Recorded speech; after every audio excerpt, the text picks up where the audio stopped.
DSP Nifty small cap 250 quality 50 index fund का NFO आया है, जो कि डीएसपी एएमसी की तरफ से आया हुआ है। और यहाँ पे ये मार्केट के अंदर में एक ऐसी चीज़ ऑफर हुई है जो कि आई थिंक पहले से नहीं है। ये जो क्वालिटी 50 इंडेक्स फंड जो है स्मॉल कैप के अंदर में, वो पहले से मार्केट के अंदर में अवेलेबल नहीं है।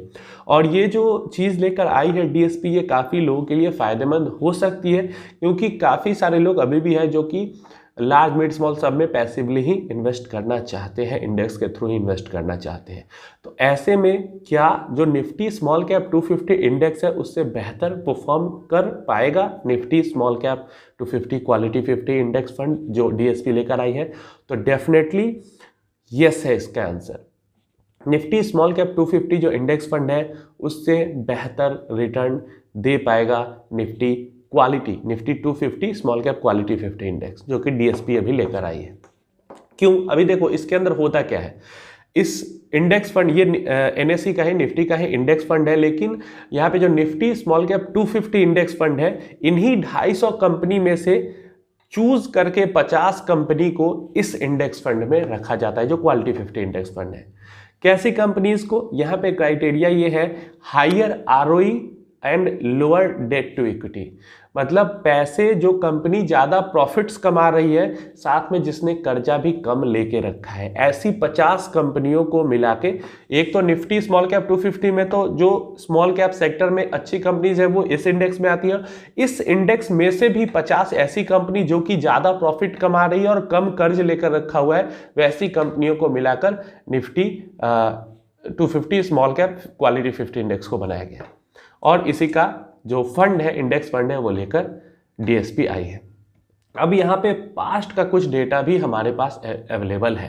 तो जो पास्ट डेटा अगर हम देखते हैं तो 19 साल का, 19 कैलेंडर ईयर का अगर हम रिकॉर्ड देखते हैं तो इस 19 कैलेंडर ईयर में ज़्यादातर टाइम में जो Nifty small cap 250 quality 50 index है उसने निफ्टी स्मॉल कैप 250 इंडेक्स को बीट किया है। और एक चीज और यहाँ पे है, क्योंकि निफ्टी स्मॉल कैप 250 इंडेक्स जो है और उससे ज्यादा stable index Nifty small cap 250 quality 50 index fund है, ज्यादा स्टेबल। क्यों ज्यादा स्टेबल है? क्योंकि इसके अंदर में जो कंपनीज हैं वो स्मॉल कैप 250 वाले इंडेक्स से ज़्यादा स्टेबल कंपनीज है, क्योंकि कंपनीज ज़्यादा प्रॉफिटेबल है और कंपनीज ने कम कर्ज ले रखा है।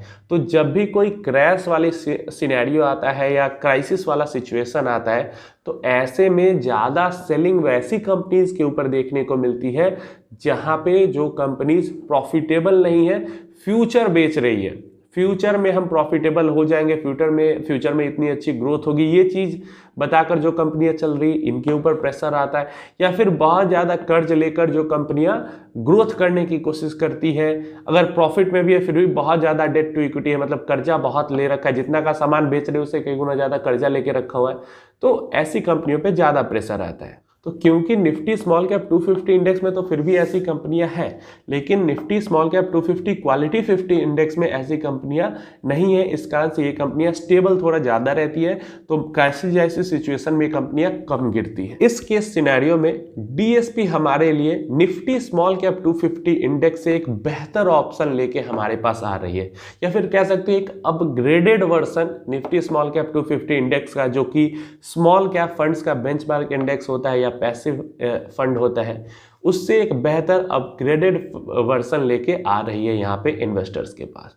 तो अगर कोई बहुत ज़्यादा पैसिवली ही इन्वेस्टमेंट करने में इंटरेस्टेड रहता है तो definitely in my opinion small cap 250 index fund के अंदर इन्वेस्ट करने से बेहतर ऑप्शन है स्मॉल कैप 250 क्वालिटी 50 इंडेक्स के अंदर में इन्वेस्ट करना।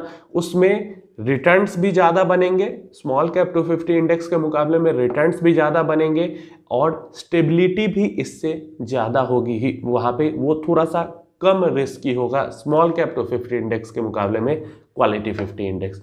उम्मीद है क्लियर हो गया होगा। कुछ नया था, कुछ डिफरेंट था इस एनएफओ के अंदर में, इसलिए मैंने यहाँ पे डिस्कस कर दिया। कोई रिकमेंडेशन नहीं है, अपनी एनालिसिस अपने रिसर्च करने के बाद ही इन्वेस्टमेंट करें। यहाँ पे जो ऑफर था वो मैंने यहाँ पे क्लियरली समझा दिया। इससे रिलेटेड और कोई सवाल है तो वो नीचे कमेंट करके पूछ सकते हैं।